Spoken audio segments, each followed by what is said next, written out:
করতে গেছে ঝান্ডা হাতে ধরিয়ে দিয়েছে, দিয়ে বলছে ধর্ম যার যার উৎসব সভা, ধর্ম যার যার উৎসব সভা। আজকে আবার দেখছিলাম, কই গো মাওলানা সাহেব, ওঠো নমস্কার করো। দেখলেন না? তা আমি তো শিখাবো, আমি তো শিখাবো রাজনীতি করতে নেবে যেমন আল্লাহ আকবার বলবি না, নমস্কারও বলবি না। কেন নমস্কার আমার হিন্দু ভাইদের স্টাইল, আর আসসালামু আলাইকুমটা আমাদের স্টাইল। ওদের রাজনীতি যখন করতে গেছি সেখানে দেশের মানুষ আছে, হিন্দু আছে, মুসলমান আছে, সেখানে আসসালামু আলাইকুমও বলার দরকার নেই আর নমস্কার দিবারও দরকার নেই। ওটাই বলবি আমার প্রিয় দেশবাসী, আমার বাংলার মানুষ, আমি তোমাদের ঘরে যদি জিতাও পাঁচটা ভালো হবে তো, তাই তো নাকি?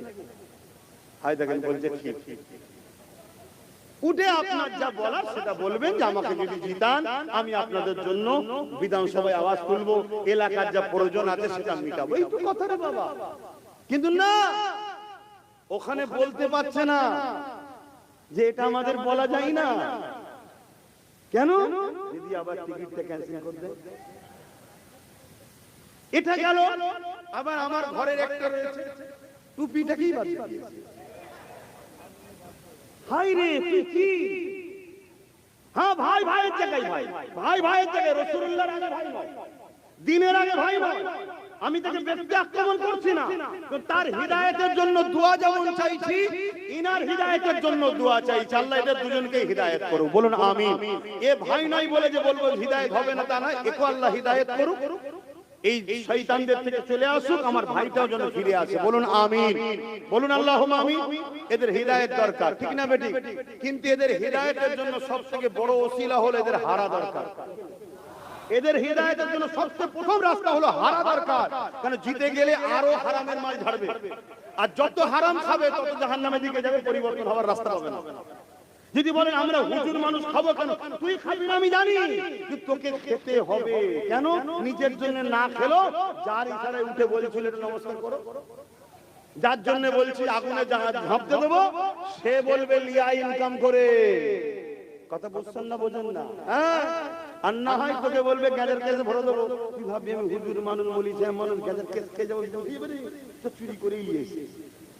তাহলে পাপটা এইভাবেই হয়। তুই কার দল করছিস? তুই দল করার জন্য এতই সব, নিজের একটা দল করতে পারছিস দুজন মিলে, কি দুজন মিলে একটা দল করে দিতে পারছিস? যেমন অনেক দল হচ্ছে, তোরা দুজন মিলে একটা দল করে দিতে পারছিস, কি আরো যাদের এসব লোক লাগলো সেটা দল করে দিতে পারছিস, করে নিয়ে বলতে পারছিস, ঠিক না বেটি? আমার কিছু বলা থাকতো না, কেন? তার ইচ্ছা কাজে করতেই পারে। কিন্তু তুই এমন লোকের দল করতে গেলি যে লোকটা বলছে কোরআন শেষে এবং উন্নতি শেষে, এই কথাটা মানিস? মানিস? যদি বলেন না মানিনি, আগে প্রথম এই কথাটাকে তোর নেত্রীকে ক্লিয়ার করতে বল যেটা আমি ভুল বলেছিলাম।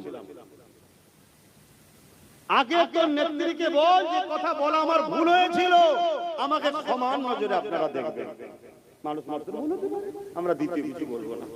দ্বিতীয় নম্বর কথা, যার দল করতে গেছে সে তো বিজেপির আইনকে মেনে নিয়েছে। বিজেপি যে ওয়াকফ কালা কানুন করেছে, আমার কথা কষ্ট, যদি আমার কথাই কষ্ট নেন তাহলে ফেরাউনের বিরুদ্ধে কেউ বলবেন না, নমরুদের বিরুদ্ধে বলবেন না। কারণ ফেরাউন নমরুদ ওরাও দিনের দুশমন ছিল, তখন মুসা নবী ইব্রাহিম ছিল, এখন মুহাম্মদ রাসূলুল্লাহ দিনের দুশমন আজকের এই ফেরাউন গুলো করছে। এরা রাজ ক্ষমতার জোরে ওয়াকফকে মিটাতে চাইছে। কেন্দ্র সরকার ওয়াকফ কালা কানুন করেছে, রাজ্য সরকার সে আইন মেনে নিয়েছে না? রাজ্য সরকার দুর্গাপুরে